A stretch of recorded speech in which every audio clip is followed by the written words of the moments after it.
Good evening and welcome to today's Tropics for May 14th, 2020. Please note I am not a meteorologist and this video is only a collection of my thoughts and opinions on the storm I'm talking about. As always, please refer to the National Hurricane Center or your local officials for any decision making. So today we are looking at Invest 90L. It was just designated earlier this afternoon and is currently just a broad area of convection on frontal zone that is decaying and stalled out to the south of Florida. This frontal zone is creating a trough of lower pressure and is also allowing for some convergence at the lower levels, and some interaction with the Cuban sea breeze here is contributing to this area of convection. The convergence and trough of lower pressure is likely to actually culminate in likely subtropical or tropical cyclone in the next few days, with a 70% chance of that happening in the next 48 hours and an 80% chance of a cyclone forming in the next 5 days.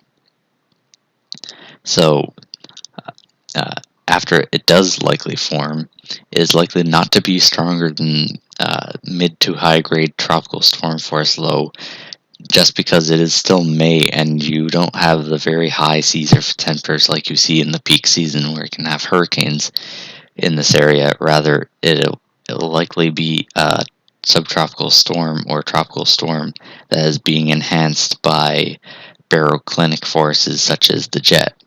Right now, as you can see on the GFS, it is just a broad area that is being hit by high shear, especially to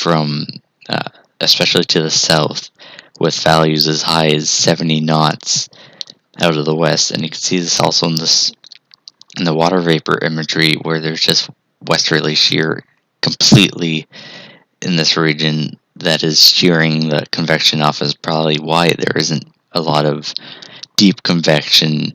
Also, it is the diurnal minimum, so you might expect less deep convection anyway. So those are like two reasons why there's little deep convection at this point.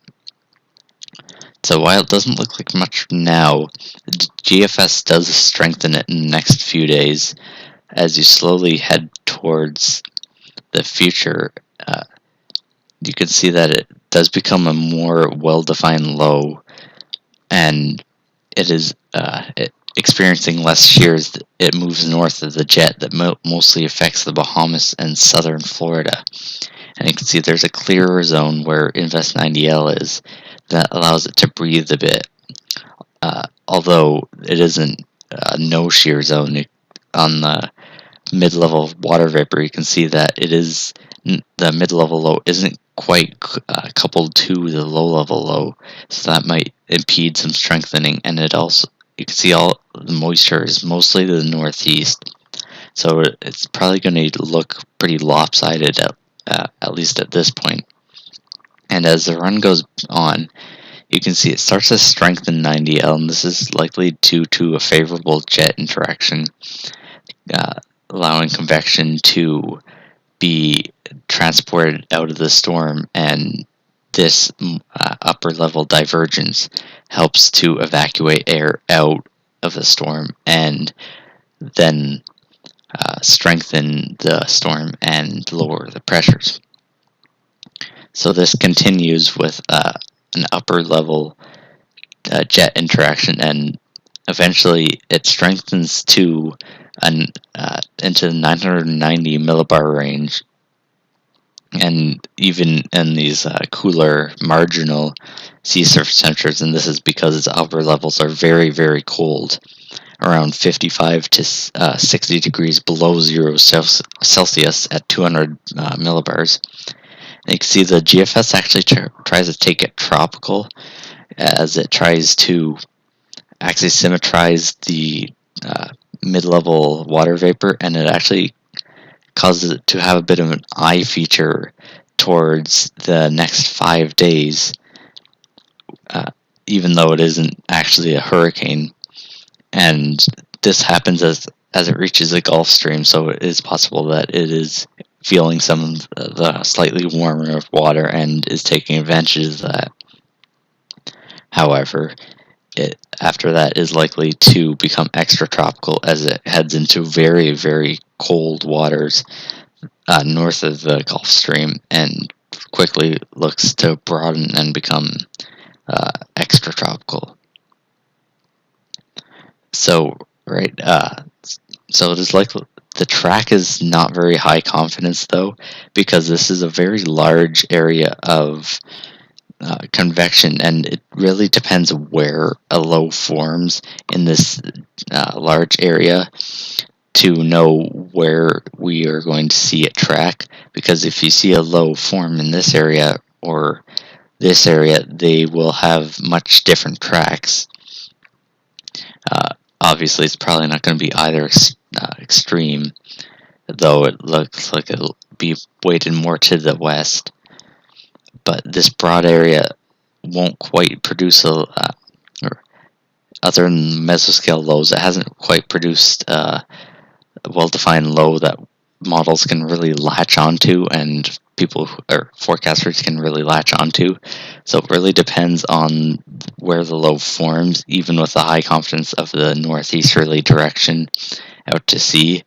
And that also has a large impact on the impacts that will be affecting almost certainly the Bahamas and also likely the East Coast and the Keys of Florida, as well as some of the Southwest Coast. And that is in the form of rain. In the next few days, the Keys are getting precipitation right now as the convective area tries to organize, and they're likely to get some additional rainfall as Invest 90L develops, and also as it pulls up to the northeast, it's likely that the western part of it affects the east coast especially and offshore waters here, and impact it with some actually needed rains, as much of southern Florida, much of Florida in general, is suffering a drought. So this will bring needed rains to this area, but it'll also cause some gusty winds and possible flooding. So even if there is a drought and you are welcoming rain, you have to keep an eye and make sure it doesn't flood, because because a lot of rain on a dry surface that has been going through a lot of drought means that you might end up with some flooding and with gusty winds that might cause problems with like trees being uprooted if the winds are gusty enough. In addition to the gusty winds and rain, there might be some unfavorable marine conditions, especially with these higher waves coming into shore, and the easterly wind that has been generally predominant and will continue to be until 90L pulls away will cause some rip currents here, which makes it hazardous for swimming if there are any. If you're at the beach, if they're open, at least, which can be hazardous. So if you're at a beach that is actually open, make sure that you are not, or make sure you are looking out for rip currents that can become deadly. Other than that, the impacts look relatively mild compared to other storms, and you shouldn't be really preparing for a strong tropical system or subtropical system. Rather, you should be preparing more for rain and some gusty winds, but definitely the rain is the main impact of the storm. Otherwise, there is little more to talk about at this point with 90L. If you have any questions or comments or suggestions for my future videos, please let me know, and thank you for watching.